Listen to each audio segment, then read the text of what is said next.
नमस्कार, मेरी कविताओं की दुनिया में आपका स्वागत है। तो कविता पढ़ती हूँ मैं। पहली कविता है कब्बन मिर्जा को सुनते हुए।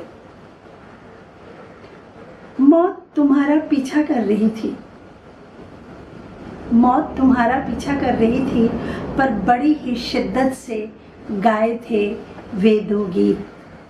मानो गीत नहीं, तुम्हारे बच्चे हों, जिन्हें जन्म देते ही चले गए इस दुनिया से कि तुम रहो या ना रहो, वे रहें ज़रूर।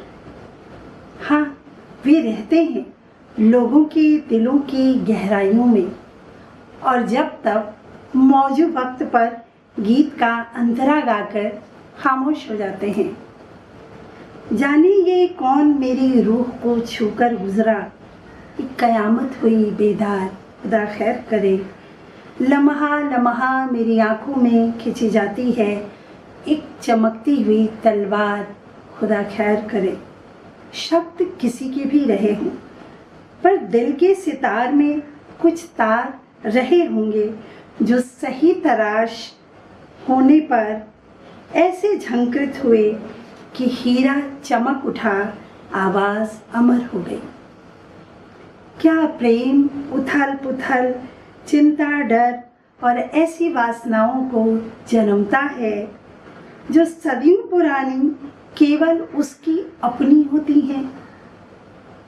पर क्या बात है कि उनमें से हर एक के लिए उठती है तलवार और गर्दन छूती हुई निकल जाती है। तुम्हारी सोच भरी आवाज़ में प्रेम की दुश्वारियों का बयान है। क्या रूह को छूकर गुजरना इतना बड़ा सच है कि वह बर्बाद करके भी आबाद कर जाता है। वरना रूह की अनसुनी कर अक्ल वाले तो क्या क्या कहर नहीं ढा रहे। कब्बन मिर्जा, तुम्हें सुनते हुए बस यही समझ में आया कि प्रेम करने के अलावा और कोई रास्ता नहीं, और कोई रास्ता नहीं। दूसरी कविता का शीर्षक है अदृश्य हाथ। जैसे पुरु के हाथियों ने अपनी ही सेना को रौंद दिया था, वैसे अपने ही खिलाफ पुरुषों के साथ धर्म ध्वजा फहराने में झंडे का डंडा तुमने भी पकड़ा था कि मुक्त नहीं तुम तमाम अभियोगों से।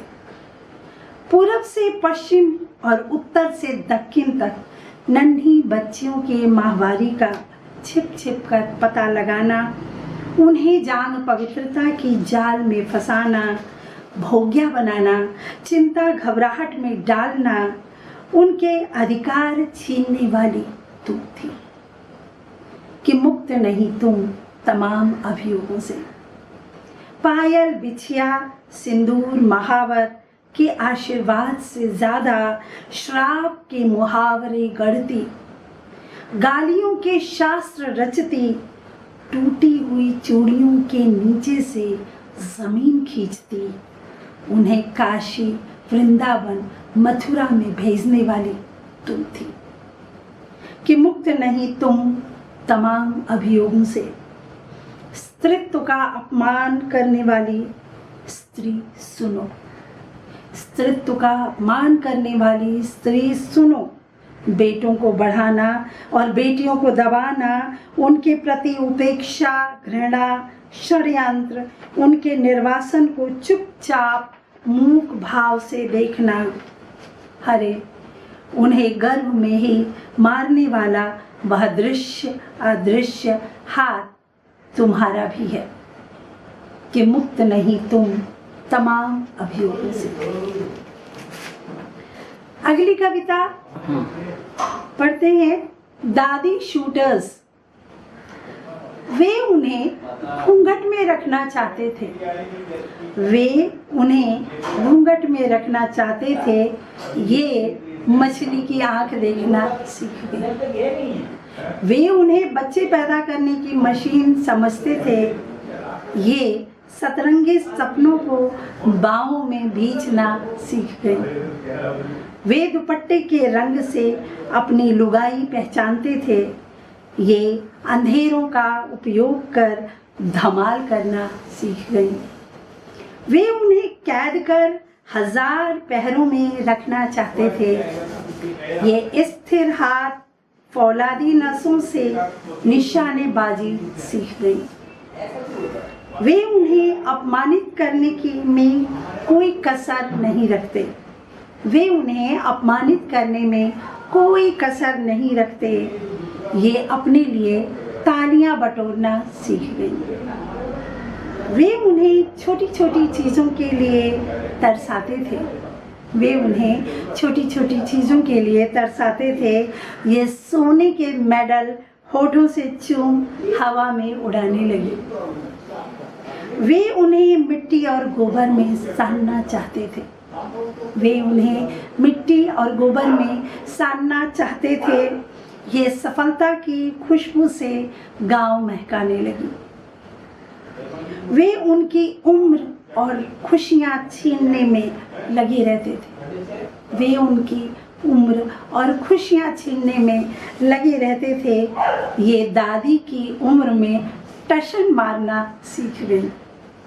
वे मूछे ऐट फोटो खिंचाने के लिए बंदूक रखते। वे फोटो खिंचाने के लिए बंदूक रखते। ये दादी शूटर्स धाय धाय गोली मारना सीख गई। ये दादी शूटर्स धाय धाय गोली मारना सीख गई। अगली कविता का शीर्षक है एवरेस्ट। आंखों में फटे आश्चर्य के साथ जागती है एक स्त्री। आंखों में फटे आश्चर्य के साथ जागती है एक स्त्री। आंखें मरने का वक्त बीत चुका है। नाच रही है मौत। अगर बच सकती हो तो बचो। अगर बच सकती हो तो बचो। रेल की पटरी पर दर्द को दरकिनार कर बिखरे हुए टुकड़ों को अगर जोड़ सकती हो तो जोड़ो। देह साबुत हो या ना हो, घर हो या दुश्मनों की मान, चोटिल हाथों से उठाओ सपनों के पत्थर। चोटिल हाथों से उठाओ सपनों के पत्थर। अगर सजा सकती हो तो सजाओ। वैसे ही जैसे टिकी रहती है हड्डियों की गोलाइयाँ एक तनी हुई रीढ़ पर। अब उठ सकती हो तो उठो। अब उठ सकती हो तो उठो। वक्त और हालात पर, सही गलत पर क्या रोना क्या रुकना। जिद, क्रोध, दुस्साहस को भरपूर जगा सकती हो तो जगाओ। जिद, क्रोध, दुस्साहस को भरपूर जगा सकती हो तो जगाओ। ठीक इसी वक्त जुनून को आवाज दो। अपने भीतर की अरुणिमा को एक चुम्मी दो और एवरेस्ट का पता पूछो। और एवरेस्ट का पता पूछो। अगली कविता का शीर्षक है बने बनाए रास्ते। बने बनाए रास्ते नहीं मिलते औरत को। बने बनाए रास्ते नहीं मिलते औरत को। खांचे मिलते हैं जिसमें जीने के लिए लांछना सहना पड़ता है। उसे एक एक इंच के लिए लड़ना पड़ता है। अकेली औरत के लिए सम्मानजनक जीवन एक सामाजिक चुनौती है। अकेली औरत के लिए एक सम्मानजनक जीवन सामाजिक चुनौती है। इसे स्वीकारने के बाद जो रास्ता बनता है वह पैटर्न टैंक जैसा बनाया हुआ रास्ता होता है जहाँ शत्रु मित्र बराबर होते हैं। चूंकि वह बने बनाए खांचे को छोड़कर अपने रास्ते पर है, इसलिए उसे गोले बरसाने का भ्रम हमेशा बनाए रखना होता है। इसलिए उसे गोले बरसाने का भ्रम हमेशा बनाए रखना होता है। कविता है डायन। सदा स्त्रीलिंग उल्टा डायन, सदा स्त्रीलिंग उल्टा डायन, क्रूरता का गुबार, नफरत का बवंडर, हाय रे पितृ सत्ता, औरतों को मारने के तेरे कितने हथियार। हाय रे पितृ सत्ता, औरतों को मारने के तेरे कितने हथियार। दुश्मन की पत्नी को बताकर डायन, दुश्मन की पत्नी को बताकर डायन तमाशा बना दिया, मजा चखा दिया। ओझा को लालच दे पैसे देकर निसंतान औरत का घर हड़प लिया। कर ली शादियां अनेक, कर ली शादियां अनेक, तो पहली को डायन बना दिया। बाल काटना, कालिक पोतना, वस्त्र खींचना, पीट पीट कर दिया मार। अपमान भी हुआ अपमानित, अपमान भी हुआ अपमानित, मानवता भी हुई शर्मसार। हाय रे पितृ सत्ता, औरतों को मारने के तेरे कितने हथियार, तेरे कितने हथियार। अगली कविता है वह पुस्तक। क्षमा करें श्रीमान, आपको बहुत बुरी लगती हैं औरतों की बहुत सी बातें। क्षमा करें श्रीमान, आपको बहुत बुरी लगती हैं औरतों की बहुत सी बातें। आपका बस चले तो उनके अंग अंग पर ताले लटका दें। आप कभी नहीं चाहेंगे उनकी स्वतंत्रता, पर वे हैं कि आपकी गढ़ी गई पवित्रता के ढांचों को तोड़ने लगी हैं। ऋषि मुनियों द्वारा रचित शास्त्रों को धता बताती हैं। वे कहती हैं कि इस पुस्तक में गहरा भीतरघात अमानुषिक षड्यंत्र है, हमें गुलाम बनाए रखने का। वह पुस्तक दुनिया की बुरी पुस्तकों में से एक है। विज्ञान पढ़ती लड़कियां उनकी कट्टरता पर हंसती हैं, दुखी हो जाती हैं। मनुष्यता के मर्म को समझते ही धर्मांधता के तीर के नोक टूटने लगते हैं श्रीमान। धर्मांधता के तीर के नोक टूटने लगते हैं श्रीमान। दलितों का कोई देवता नहीं।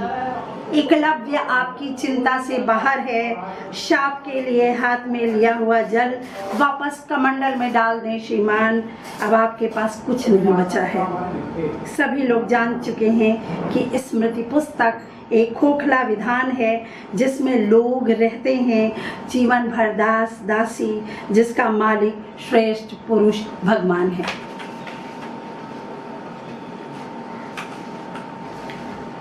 अगली कविता का शीर्षक है कोयला। कोयले की खदानों के आसपास रहते हैं वे लोग। कोयले की खदानों के आसपास रहते हैं वे लोग जो हीरे के प्यार में पागल हैं, या फिर वे जिन्हें कोयले ने पागल बनाकर छोड़ दिया है कि अगर वह ना हो तो मर जाएंगे, वैसे ही जैसे लोग मर जाते हैं भोजन, हवा, पानी के बिना। सदियों से प्रेम हासिल किया गया है, इसीलिए वह छिपा रहता है कोयले में हीरे की तरह। कोयले के पास बैठना यातना है, कोयले के पास बैठना यातना है। तो कोयले में हीरे को देखना भी, तो कोयले में हीरे को देखना भी प्रेम में होना यातना है। प्रेम में होना यातना है, प्रेम हीरा है और कोयला भी, जिससे बच पाना मुश्किल है।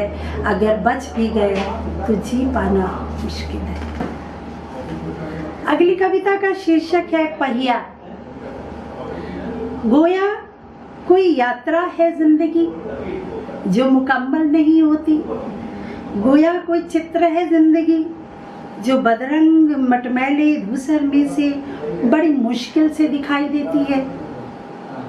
गोया कोई इबारत है जिंदगी कि बीच के शब्द खो जाते हैं, उन्हें ढूंढना, पुल बनाना, चलना, ठहरना, गुजरना, खाई या खो से। गोया एक प्यास है जिंदगी, संभलना और संभालना, अंजूरी का पानी छानना और पीना। गोया एक सफर है जिंदगी, किसी की गाड़ी का पहिया यूं ही निकल कर चला जा रहा था आगे आगे। मूर्खता की पराकाष्ठा, हम हंस रहे थे। गाड़ी बैठ गई, वह हमारी ही गाड़ी का पहिया था। वह पहिया नहीं, मेरी मंजिल थी। मैं देखती रही उसे, वह सामने से निकल गई और तमाम उम्र मुझ पर हंसती रही। अगली कविता का शीर्षक है यूक्रेनी बच्चा। पीठ पर बस्ता लादे अकेला एक यूक्रेनी बच्चा रास्ता ढूंढ रहा है। जगह जगह तारों के बाड़ लगे हैं।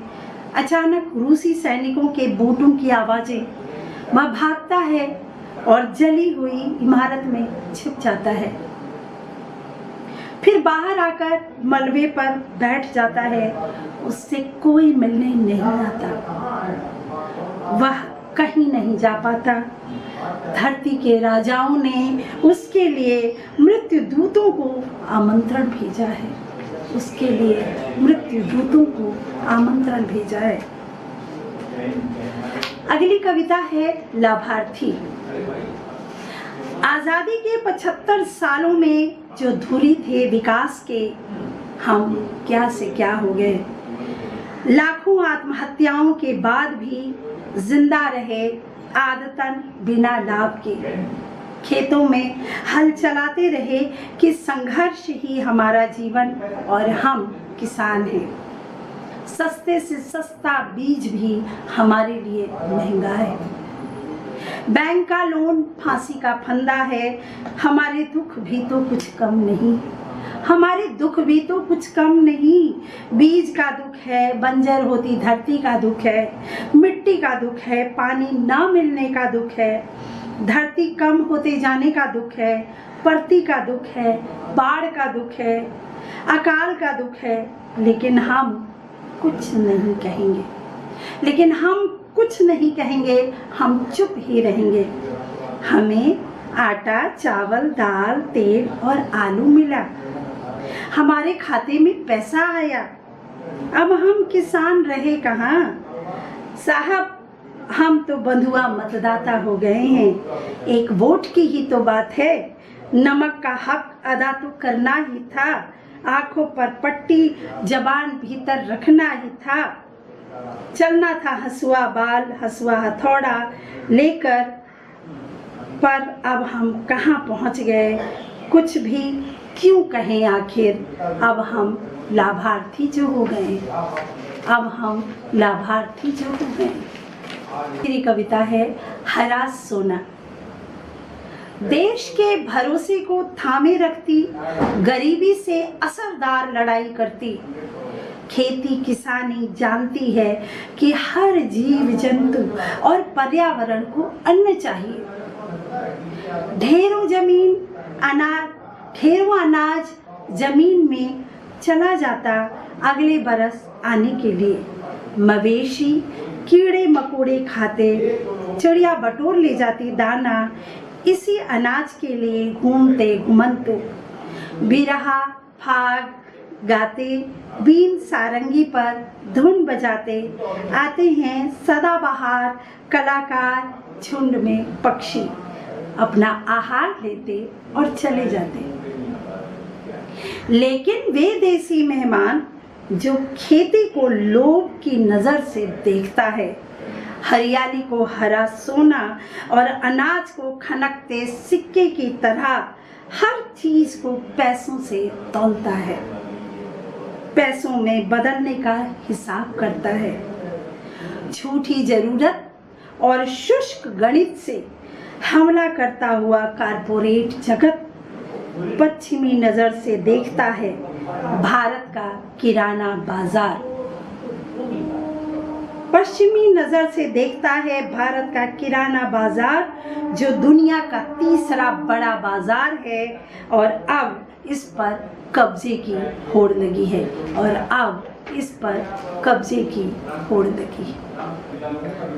अब सुहेल मेरे दोस्त से एक आध कविताएं। अरुणा शानबाग का कमरा। अरुणा शानबाग का कमरा क्या केवल एक पत्ता है? अरुणा शानबाग का कमरा जो समय की हवा पाकर उड़ जाएगा, या कि भूल जाएंगी दीवारें उसकी गूंगी नीली दर्द में डूबी चित्कारी। किस नियम से बेधता रहा काल पूरे 42 साल? कौन सी है वह सत्ता जो हुक्म देती है कि औरत होने के नाते नर्स अरुणा चेन में बांधी जाए और तेजाबी लार गिराता कुत्ता सड़क पर शान से टहलता रहे? क्या केवल मुट्ठी भर रेत है अरुणा शानबाग का कमरा, जिसे कोई लहर बहा ले जाएगी? क्या केवल कमरा भर है अरुणा शानबाग का कमरा? अगली कविता का शीर्षक है अनाहूत। जीवन का ताप कब होता है असह्य, जीना कब होता है मुश्किल, पहले या बाद में? क्या पता क्या खबर। ऐसा ही होना था जैसा हुआ, ऐसा ही होगा जैसा संभव होगा। थक गए अब, रंग बुझने लगे, स्पर्श बदलने लगे, पेड़ों के साए भी होने लगे लंबे, पेड़ों के साए भी होने लगे लंबे, अपनी ही परछाई धुंधली अनपहचानी। ऐसे में मुझे ढूंढता कौन आया अब, ऐसे में मुझे ढूंढता कौन आया अब, बिन बुलाए अनाहूत, बिन बुलाए अनाहूत। अगली कविता है सप्तपर्णी। जाना हो जहां उस रास्ते पर शुरुआत कहीं से भी हो, क्या फर्क पड़ता है? जाना हो जहां उस रास्ते पर शुरुआत कहीं से भी हो, क्या फर्क पड़ता है, सिवाय इसके कि अपनी चुनी हुई आज़ादी अपने पास रहे। यूं ही खुशबू के सहारे चलते चलते गुलाबी सर्दियों की शाम में सप्तपर्णी के नीचे अचानक ठिठक गई मैं। आह, यह गंध हमारे त्रस्त जीवन में, ऐसे ही कहा था उसने भी। बरबस खींचती है बरबस अपनी ओर, तुम्हारी देह गंध महकती है 1000 गुना होकर बंद आँखों में। तुम सिनेमा घर में बैठो, मैं खुशबू के सहारे पहुंच जाऊंगा। तुम आँख मिचौली में बना हो चोर, मैं ढूंढ लूंगा तुम्हें।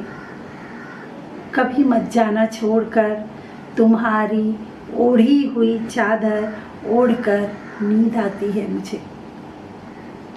झूठ सब झूठ, चला गया वह लफ्ज़, 2 पंक्तियों का खत और वह पसीने वाली कमीज छोड़कर, जिसे हाथ में लेकर ठगी रह गई थी। वो याद आई अभी अभी और मैं मुस्कुराई, नहीं भूल सकी उसकी देह गंध। शुक्रिया सप्तपर्णी, शुक्रिया दोस्त।